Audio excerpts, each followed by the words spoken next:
Urban Therapy with Sun 752, and this is your daily Gogetemism number 142 for February 24th, 2015. In our daily Gogetemism Black History Month spotlight today, I want to talk about black education and the black student. Throughout our history in this country, black people weren't taught to read. As slaves, we weren't taught to read. We weren't taught to read or write or count unless it served the specific interests of our slave masters. So you have to consider that we started from the bottom rung of the ladder, probably sub-zero when you think about a race of people, millions of them, who didn't have any reading or writing skills. Only just a few of them. And if you multiply that by years and decades, after the Reconstruction era, when we were allowed to learn how to read and write, you can think about where we were in terms of our placement competitively amongst other white people or other ethnicities who already had these skills. So if you really think about it in terms of that, then and you understand what it's like to be in a race when somebody is almost at the finish line and you are just starting, you can consider how hard it would be to win that race. Now, when you think about our education and why we weren't taught to read, it makes sense that the slave masters didn't want us to be able to read or write, because if we learned to read and write, especially if we learned to read, we would probably understand that the position that we were in as slaves wasn't a good position to be in, and that would make more sense to try to revolt. And the slave masters didn't want us to do that, so he made sure that he kept us ignorant. Now, once the Emancipation Proclamation went into effect and slaves were freed, then we started our history as a race of people receiving an inferior education. So we started off not being able to read or write at all, and then when we were taught to read and write, we were taught that we were inferior as students. Now, there is no denying that the black mind has always been powerful. There's no way that the body could endure the abuse that we had taken without the mind being able to have the same type of stamina and endurance to be able to withhold and to be able to invent things without an education that have changed the world to this day. The problem that we face over 100 years after, I would say, what are we around? A little over 150 years after the Emancipation Proclamation. When we think about that, the reason that we have such a problem now is because we started from below zero and then we rose to maybe 5%. And the education that we did start to receive was an inferior education, because we were taught that we were inferior and that white people were superior.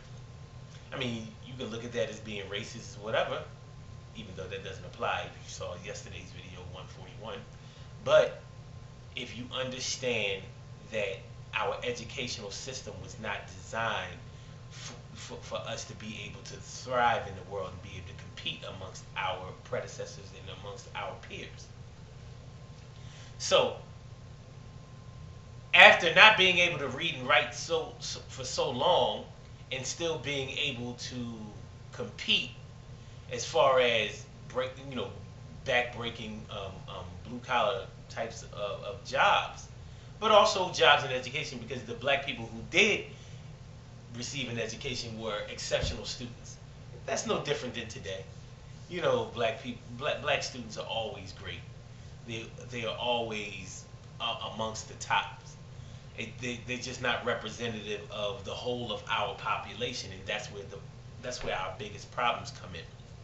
Nonetheless, if you can see the problems that stem from not receiving any type of formal education at all, and then receive an education that was designed to make us feel inferior and to reinforce that. And by us being able to survive through all of that, many of us lost that love and respect for education. But we kept a love and admiration and respect for the monetary system and for material things, which is what we are, which is where we are now. Think about how many of our some of our athletes, some of many of our entertainers have not graduated high school.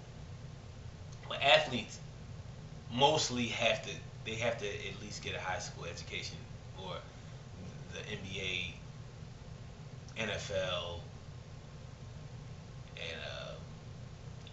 and minor league baseball system won't let them in as Americans. They'll let foreigners in without anyway.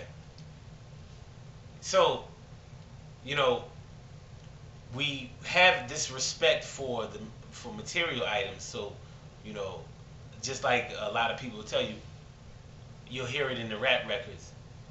If it don't make dollars, it don't make sense. But you'll hardly ever hear them say that if it don't make sense, you haven't learned it or you haven't studied it enough. And we have to make sure that our babies get an education from us adults. We have to make sure our babies get a respect for education. We have to make sure that they get the tools that they need to be able to have a respect for learning and a love for learning. Because there's something to be said about that. Even people who haven't graduated high school have a respect for learning. Many of them do. Because you don't want to feel stupid around anybody, or be looking at somebody else like a know-it-all, or to get called on everything that you don't know but think you know, or would like to know. Nobody really wants to be that way. But in our many of our communities, we look at the really good student as a nerd or square, or not cool or whatever, a bookworm. And those should be the ones. They should be our heroes, because those are the ones that we could be look forward to bringing us out of our condition. Hopefully, they're learning about our condition, because in education without learning who you are and why you are in the position that you're in is not as useful of an education as we would like to have had. Now, the military, the United States military, does a lot in the way of education for our people. I mean, good, bad, or indifferent in the way that you feel about the military. And education is not just reading and math and science and any of the other electives. And education is understanding other cultures, understanding how to learn, and what to learn. That's what an education really is. So you learn a lot by seeing how other people live. Because when you don't see how other people live, you think that the rest of the world is just like where you are. And that doesn't have to be the way it is. With the internet, one thing we've learned around about the rest of the world is how they live. All we have to do is click on. And we have to teach our children to do that, but we also have to teach them how to see things in real time. So if you have an opportunity to be able to get away from the United States, I hope that you would take it. But we have to make sure that our babies are reading and being able to count at a very young age. It's not like when I was younger, some of our students would start school in the first grade and they were 6 years old or 7 years old. My baby was reading to me at 5 years old, and that's very important. Make sure that you teach your babies to read, and read to them and read to them and read to them until they start reading to you. And when they start reading to you, make them read more and different things to you, because they're going to learn and they're going to start teaching you. And that's a beautiful thing. The better a child is able to read, the easier school is for them because they it's not just reading, it's also reading comprehension. And if they can get reading comprehension, that means that they understand what they've read and they understand how things work. And that's what an education is all about. So, I could go on about this for years about how the public school system is really set up for our students to fail. But that's not even just a black thing anymore. My focus is on black people, but that's not even focus anymore. That's more of an inner city thing. So everybody is getting jerked on that end. But our situation is more serious because we started from so low. We started from the bottom, and if you enter a race where somebody else is almost at the finish line and you're just beginning, the likelihood that you're going to win is very, very small. And we have to start to really get ourselves together as far as having a love and respect for learning. Not just so you can debate, but that's good too. And not just so you can get a good job, but that's good too. And not just so look, we need it. We do. We need it. We need it. There is no useless knowledge. I know when I was in high school, we would take courses and we would say things like, "When are we ever going to use this?" Well, the truth of the matter is, you use. Okay, when you learn something, you build a different pathway in your mind, and so it teaches you how to think in a certain kind of way. So you're able to figure things out that are difficult to you, and that's why classes that you don't think that you'll need for certain jobs, it's still important to learn because you learn how to think more, and that's all college does. It teaches you how to think, and it teaches you how to learn. And once you learn how to learn, you're unstoppable. You're unstoppable. So even if your focus is on money, if you learn how to make more money, then you become more valuable. Our HBCUs, our historically black colleges and universities, are very important to our people because there is a certain value in being able to discuss certain things around your people without the influence of other people making you feel like you can't say or do something.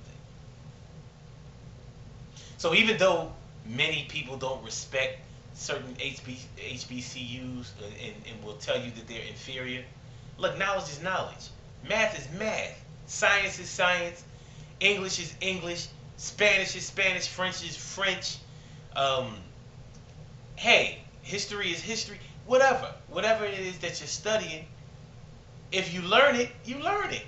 You either got it or you don't. And it's very important for our black babies to get it. Our black students to get it. And it's very important for us to get that higher education. To go to college after high school. No matter, you never know how far you can go. That's why you see so many returning students nowadays, people in their 30s and 40s, and they're reporting that they're doing better in school now than when they were in school initially. Because they see the value in it. And they're probably able to concentrate better now than they were when they were growing up. So that's what I'm talking about, black education in the black student. Once again, read to your babies. Read to them and read to them until they start reading to you, and then keep them reading to you. Teach your babies how to count, then have them count back to you. It's only going to be beneficial. Good things happen to those who wait. Great things happen to those who grind. And anything can happen to those who go for theirs. So go hard, go for yours, and make sure that you teach your babies to read. Make sure you teach them a healthy respect for education. Our people need it. It is essential to our survival and for our ability to be able to compete. Period. So, handle that. If you didn't grow up with a respect for education, it's never too late. You can get that. You may have more of a respect for it than you know. If you just like to learn. Those smartphones you're running around with, those tablets, use that Google function and find out anything that you're curious about. It ain't like before when we had to count on outdated encyclopedias. Now we can get up-to-date information for free. So use it. UrbanTherapyWithSun.com. Go to the website, get down with the movement. Register, please. I'd appreciate it. YouTube.com/Sun752. Subscribe to this channel. I know more people out there would like to hear some of this stuff. It's important. And not just for Black History Month, forever. I will holler at y'all tomorrow for Daily Gogetemism 143. Y'all have a great, y'all have a great night though. And I will get with y'all. Peace.